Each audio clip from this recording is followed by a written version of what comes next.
So Gina and I just recently spoke to a number of law students at Pepperdine Law School, which is the Caruso Pepperdine Law School. Beautiful, beautiful setting. And we had students, 1Ls, 2Ls, 3Ls, that came over a lunch break that were interested in litigation in general and specifically also personal injury litigation, plaintiff and defense. And they came with questions. They came with an interest in trying to learn about this. And it was very, very interesting. We introduced ourselves and then we started with, do you have any questions? And I've done this now, Gina and I have done it at multiple law schools, and the questions tend to be the same, right? Most of the students are in their 20s. How much money do you make? What's your biggest settlement? How do I make the most money? How do I become successful overnight? How long does it take before I can open my own firm and really make lots of money, et cetera, et cetera. And the general theme, and is what I did when I was in my 20s, like most of us, impatient, I want it all, how do I get ahead, how do I make money, et cetera, et cetera, et cetera. And while we were transparent and we answered a lot of those questions, and that was something that they were interested in, what we both realize is that the secret to real success, and certainly to lasting success, is more of a foundational approach to life and a foundational approach to accomplishment. So one of the things that I talk to the students about is the most basic and foundational building block of being successful, of accomplishing the things that you want to really accomplish in life. It all comes down to changing the way you think and that you routinely act so that you can consistently step outside your comfort zone over and over and over again. And I gave an example. Like Gina and I put our email, our Instagram, and our cell phone numbers up on the board. And we would say, for example, all of you are sitting in the back of the room because it's uncomfortable to sit here in the front of the room. But you know what the people in the front of the room get? They get job offers. They are telegraphing what kind of person they are by willing to be uncomfortable and get closer to people. We're telling you to text us, to reach out immediately, that we can be helpful to you, that you should take whatever help you can from anybody who can help you. And yet we're 10 minutes into our speech and I don't have a text. Oh, well, that would, I don't want to seem rude, and, oh, you're not going to respond to me, and I don't want to seem presumptuous, et cetera, et cetera. All of the self-talk that we all do to keep us in our comfort zone, which ultimately means we don't execute. Right? Is it uncomfortable to reach out to someone that you've never reached out to? Yes. Is it uncomfortable to get over the feeling that I don't take charity, or I don't need help, or what if they don't respond to me, or what if I fail, or what if I look silly, or what if I'm, put on the spot, et cetera, et cetera. That is the rub. Your willingness and ability to do all of those things is the single most important factor in your success. And the more that you become uncomfortable, the easier it becomes to go and step into that discomfort. Why do I talk about taking cold showers and doing extra work and doing, the 2 more pull-ups than you possibly can do, and feeling pain and pushing yourself past certain points? Getting involved in things that you've never been involved in, taking cases that you would never be a part of, right? As a PI lawyer, I'm doing criminal cases for pro bono. I'm doing landlord-tenant pro bono. I've taken on toxic tort. Why? Well, not only is it very interesting, but it's outside my comfort zone. And I've learned how to be a better trial lawyer by doing things that are outside my comfort zone. And it's been very helpful to my practice. So we're here in the classroom, and I get my first text while I'm talking. I'm like, great job, way to go, etc. That tells us what kind of leopard you are. that ability to take initiative, to be proactive, the enthusiasm, the ambition, that tells us way more about you. And we all have this intuition. That tells us who you are way more than what your grades are, what your class rank was, et cetera, right? Because for those of us who have developed how we talk to ourselves, developed routines in order to be able to consistently execute and consistently step outside our comfort zone, we know what it takes and we see it when it's being done. And we know that the people that do that are the likely people to do other things that we value, right? People who make their bed every morning because that is a discipline that they do are much more likely to be better at their job. They don't show up late. They're polite. They have thought things through.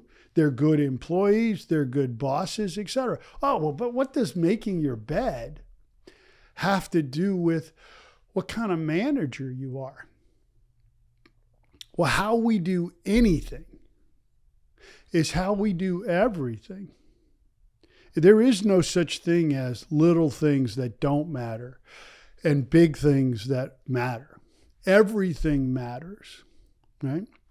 When you don't clean up your room, when you have crap thrown everywhere, and you say, well, nobody's going to see it, I'll get to it later, etc. Your ability to stop yourself in that self-talk and even take the 20 seconds to clean up, put stuff in the hamper, reorganize something. It doesn't mean you're OCD, that there's something wrong with you. It means that you're practicing discipline. And that practice of discipline helps you practice discipline more. And that helps you practice discipline even more. And that helps you be comfortable with becoming uncomfortable.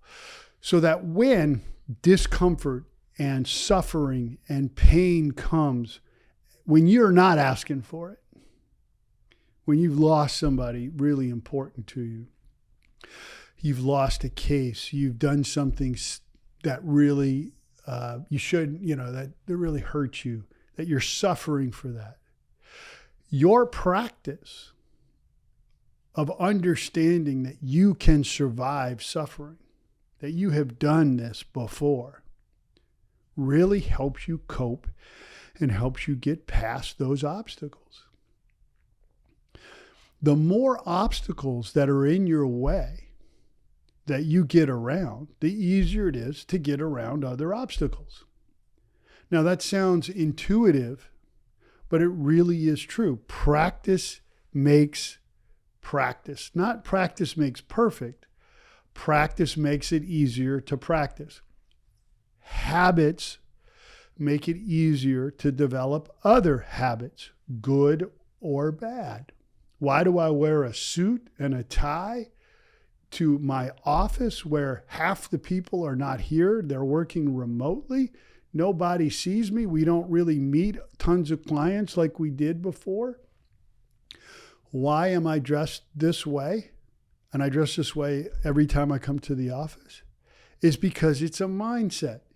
It is something that I know that the discipline of doing that and not being in my sweats, but being uncomfortable and I'm not really that uncomfortable in a suit and tie anymore, but that mindset rubs off not only in my work, it makes me a better father. It makes me a better husband.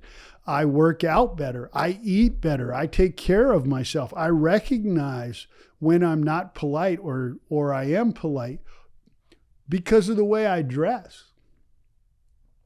Because how I do anything is how I do everything. Oh, well, Mike, that's uncomfortable. That's on all the time. You must be exhausted. I don't want to live my life like that. I want to have me time. I want to be, free as a bird, right? Well, when do you get hammered and go out clubbing? Well, again, you can do whatever you want to do, But understand that staying up every night going clubbing, while that may be fun for part of your day, that you are going to pay for that. And your inability to say no sometimes when it's better for you to say no. And instead you're like, well, I've just got to do it because, I don't want to look bad, or I don't want to be uncomfortable, or I don't want to let people down, or whatever. And doing that thing that really in the greater scheme of things is probably not in your best interest overall, affects how you make future decisions. And conversely, right? If there's a party and it's going and it's, there's a lot of fun and I'm about to, miss out on it, but I've chosen instead to step away and go to bed so I can get my 8 hours of sleep. Right? Yeah, I'm missing out on that party, dance, fun, whatever. But if I've made that choice and I've had the discipline to make that choice, I know that that's not only going to help me sleep enough, not only that I'm going to have a good morning, but it also affects all my future choices. And the converse is true. Right? I'm sorry that this is hard, but what a blessing it is that it's hard. What a blessing. If it was easy, everybody would be kicking ass and taking names. How do you get ahead when everybody's ahead?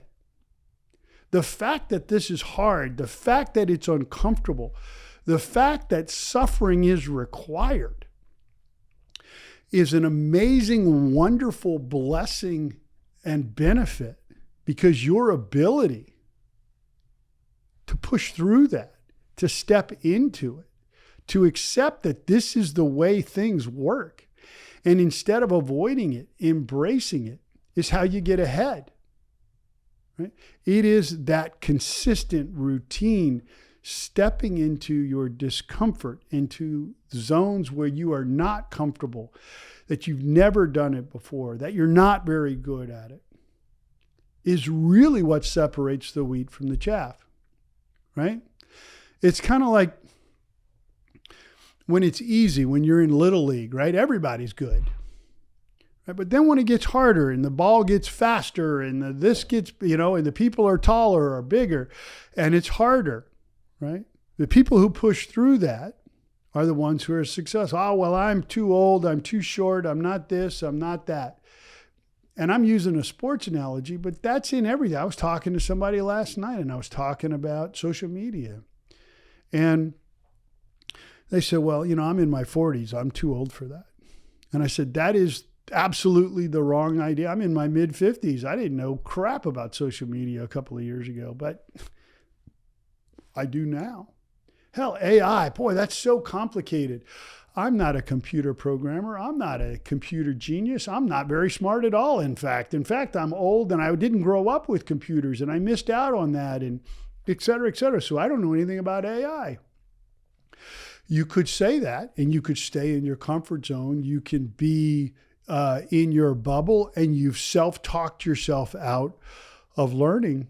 But instead, you could change and say, you know what? If I build that into a routine of learning, even if it's a very small amount of time per day, if I do it consistently and routinely over time, I will become very, very knowledgeable. And so AI, for example, I did it again today on the treadmill. I watched a 9-minute YouTube video on ChatGPT. I've done that on various AI, and I'm not necessarily even picking, I'm just letting YouTube pick, AI information, ChatGPT. Some are better, some are not as good, but I have learned so much. When we were at the ranch last week, I pulled out my phone and all these different people, different ages, different situations. I said, hey, who uses ChatGPT? Nobody did. I'm like, hey, look, let me show you. And I did and they're looking at me like, what are you, like a computer genius? I'm like, no, I'm somebody who's watched YouTube every day for the last 3 weeks. 10 minutes a day? An hour and a half of watching YouTube videos over 3 weeks? And you think I'm a damn computer genius? It really doesn't take much. But what it did take was the self-talk going away so that I can get all of that justification for not doing things, the reasons why I'm not good enough, not smart enough. Just excise that from your thought process, and then I execute. Now, the first video I watched, I didn't know. I was like, what the hell? Second video, I was like, oh, didn't. Third video, fourth. My ability to do that was willing to be confused and,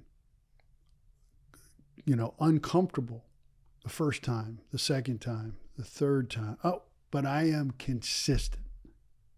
And you can do this with whatever you want to learn, whatever you want to do. Look, it's well known that if you do something 15 minutes a day for a year, play the piano. And I don't play the piano. If you start now as a complete,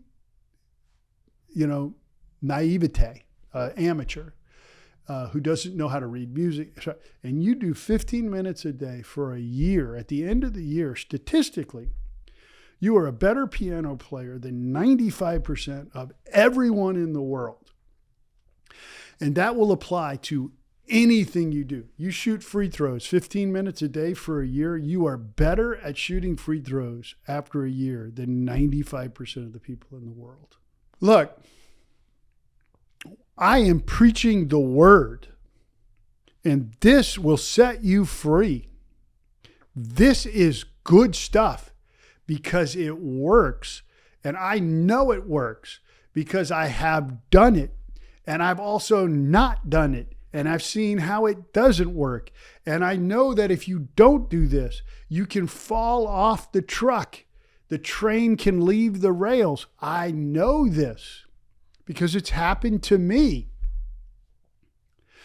But I also know that when you do it, you can get back on the track. You can get back up on the truck. You can then drive the train. You can drive the truck. Then you can own the train.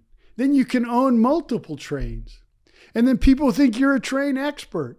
And all you're doing is consistently executing of stepping outside your comfort zone, of routines so that they become habits. Once they become habits, it's easier to do that same executed action, but with less brain power, less willpower. I say this a lot. The first time you went to your job or the courthouse or school or whatever, what were you doing? You're looking at your phone. How do I get here? Where's that landmark? The 100th time you made that trip, you wind up at school and you haven't even thought about it. You didn't even realize you were driving to school. Now, the same actions occurred the first time and the 100th time. But the 100th time, you used basically no reserves of your willpower, and you got to school. And that's because you became habitualized. And anything that we do that becomes a habit, it's easier to do that activity with less willpower. And willpower is just a cell phone battery in our brains that, just like the power in a cell phone, it wanes over the day. So if I can do actions and it takes less of that battery power, then I have battery power left to do other things. And that's how you become more efficient. That's how you get things done more efficiently, and you get more things done during the day. Those people that you see that you're like, where do they have all this time? How did they get all this stuff done? How are they, on top of everything? How can they be a parent and a spouse and a lawyer and a this and a that and social media star and an actor how are they at all places at all times? Well, that's because many of the things that they do, whoever it is that you're emulating or thinking about, many of the things they do, they've made it easier for them to do with less willpower, brain power, battery power necessary because they've made it a routine and it's become habitualized. The first time I took a cold shower, it took a lot of brain function to talk my ass into getting into that shower. I had to get over that my bed was warm, that this is going to be uncomfortable, that I could do it tomorrow, that, you know what, I'm still young. Let me do it when I'm older. Or, you know what, I'll make up for it, whatever it was. All that brain power. And then I did get in the shower, but look how much effort it took. To where now it's a habitualized routine where I get up and the very first thing, I just walk in the shower and turn it on. And in a minute or so, I'm done. And now I've done the same activity that the first time I did it. Hell, I was wore out by the time I got into that damn shower. I had a debate with myself about getting, now I don't, but that's only a function of building it into my routine and building it into my consistent behavior. And I do that with journaling and meditating and focus practice and working out and getting on a treadmill and intermittent fasting and Duolingo and watching YouTube videos on whatever I want and listening to Audible of different topics that are unrelated to law and listening to CVN or a podcast or Trial Lawyers University for 10 or 15 minutes a day in my legal field. If I want to learn about how to be a better rancher or a gardener, which I've done, I've added YouTubes on how to build planter boxes or how to take care of cows or whatever it is that is in your wheelhouse. You make that into a routine. Well, Mike, so what you're telling me is you do 25 things every day, 20 things every day. Man, how do I keep track of that? And how do I do all that? And I make a list. Well, but how do you have time to do that and focus on your family or your health or your job or you do whatever? Well, because over time, it becomes easier to get all that stuff done. Hell, I wake up at 4, by 6, I've probably done 95% of those things.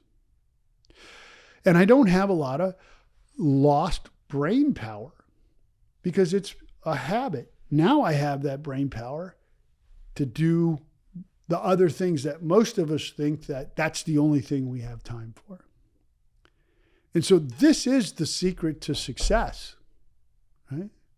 It's not just about making free throws,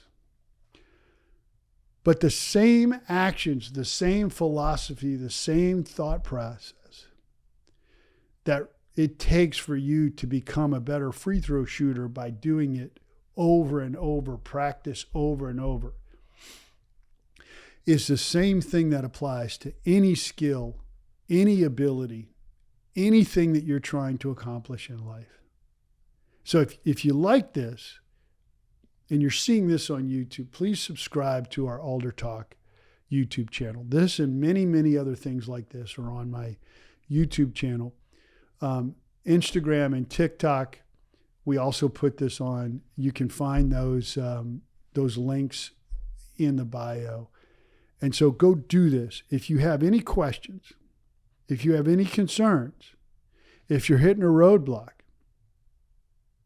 call me, email me, DM me, and I will be happy to respond and help you in whatever way I can.